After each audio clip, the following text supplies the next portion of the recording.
Welcome to the Beyond Ordinary Women podcast. Every 2 weeks, we post podcast versions of one of our free training videos, or you can access our videos now at beyondordinarywomen.org. Enjoy the podcast.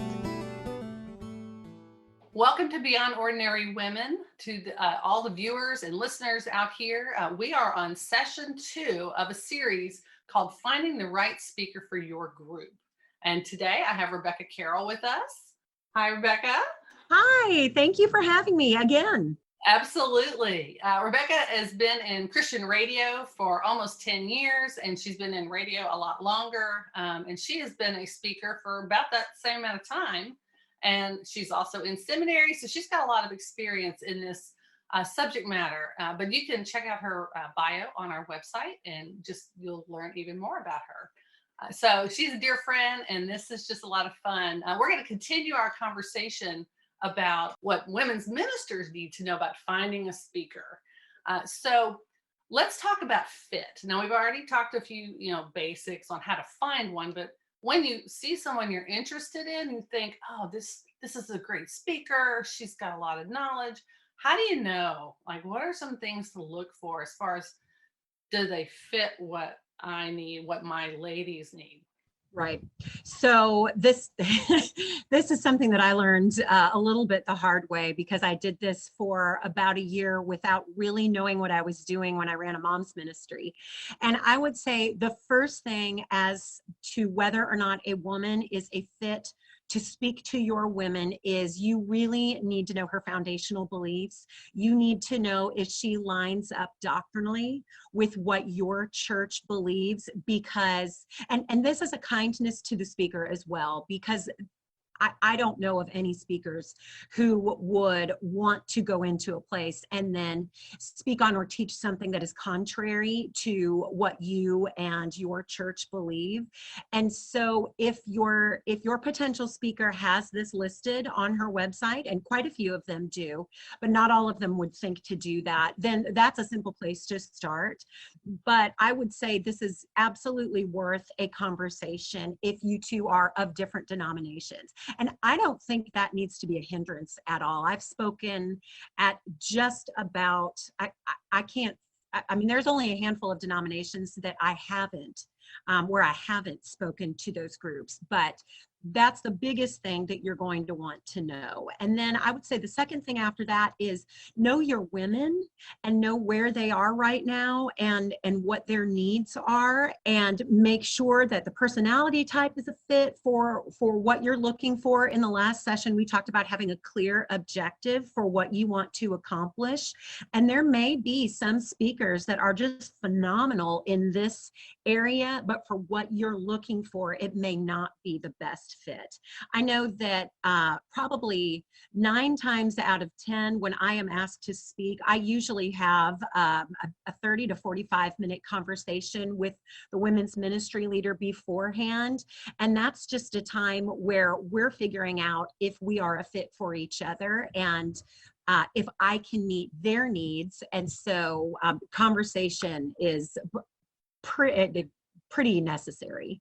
Okay, that's a great idea. So the personal connection, talking directly with them. Were there any specific questions that they asked you? Yeah, they asked me about what I believe.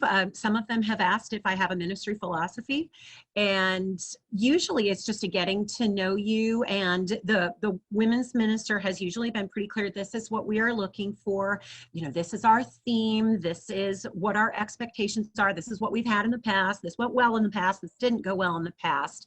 And the speaker will also be most likely assessing whether or not they can meet your needs at that point. Okay, so as the leader, whoever's doing the search, come with that kind of information ready. What went well, what didn't go well, what you're really looking for, and not be afraid that, hey, this might or might not work. Absolutely. Mm-hmm. Right. Even if this is a highly known person or super popular and you've been dying to get her there, be ready for maybe not.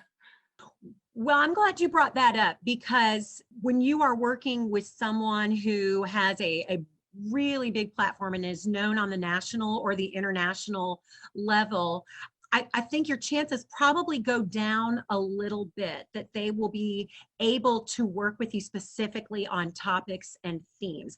Not across the board, that is not a generalization, but you will want to make sure, because they may need to write new content for that, and their schedule just might not allow it.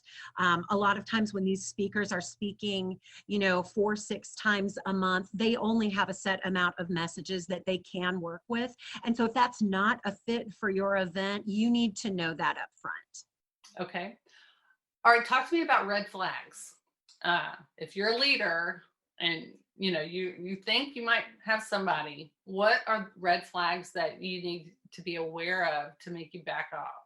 Okay, so for the last 5 years, we at KCBI have been putting on a major women's conference, the Heart Strong Faith Women's Bible Conference, and we've had lesser known names and we've had some of the biggest known names. And I will say the number one red flag that you want to look for is accessibility and communication. So if you never have a chance to talk to the speaker before the event, just be prepared that everything that you are looking for may not have been communicated to them.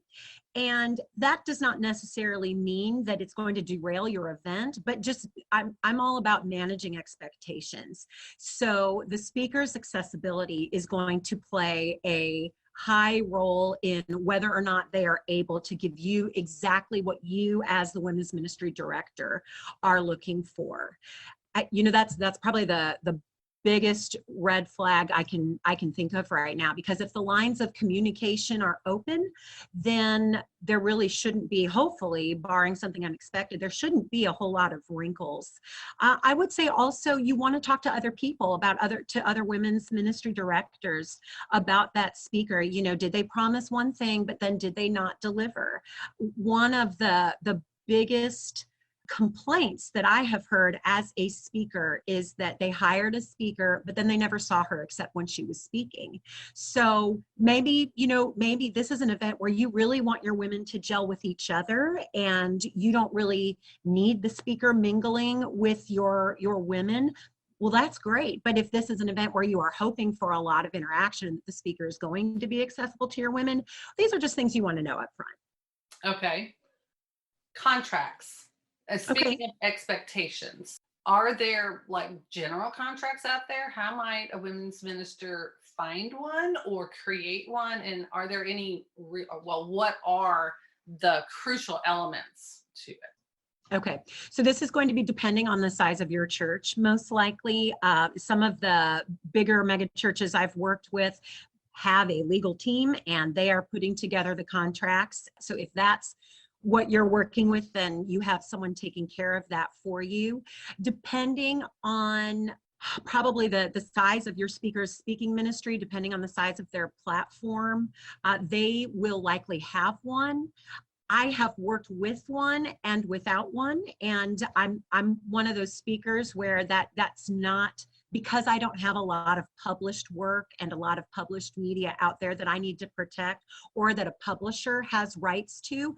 That's not something I ever need to worry about. But if you are bringing in someone who does have a lot of video content out there, who does have published Bible studies and does have copyright on their material, then there are going to be a few more hoops to jump through. That doesn't mean it's going to be difficult. It just means there are going to be some layers. You may not be able to distribute the media. If you are recording the conference or the retreat, they probably will not allow you to have the rights to it. Those are things that are going to be in a contract. The primary concern of the contract, I would think, is that you are securing that speaker's time, and that because they are holding that time for you, they may ask you to pay a certain percentage of the speaker's fee up front, and then if you cancel the event, they will hold on to that. If they have to cancel the event, they will give that back to you. Okay, very good. Yeah, there's a lot of layers to these things, and there are. Yeah.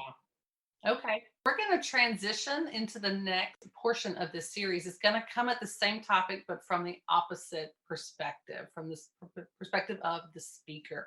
So thank you for your time. And again, you can find these videos this whole series on the beyondordinarywomen.org website. So we will say goodbye. Thank you, Rebecca. Thank you, Kelly. Thanks for listening to the Beyond Ordinary Women podcast.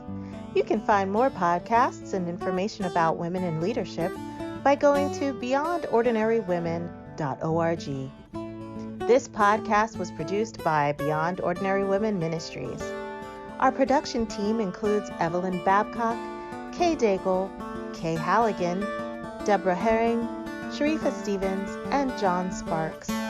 Theme music, Back in Stride by Don Miller, used by courtesy of Christine Miller.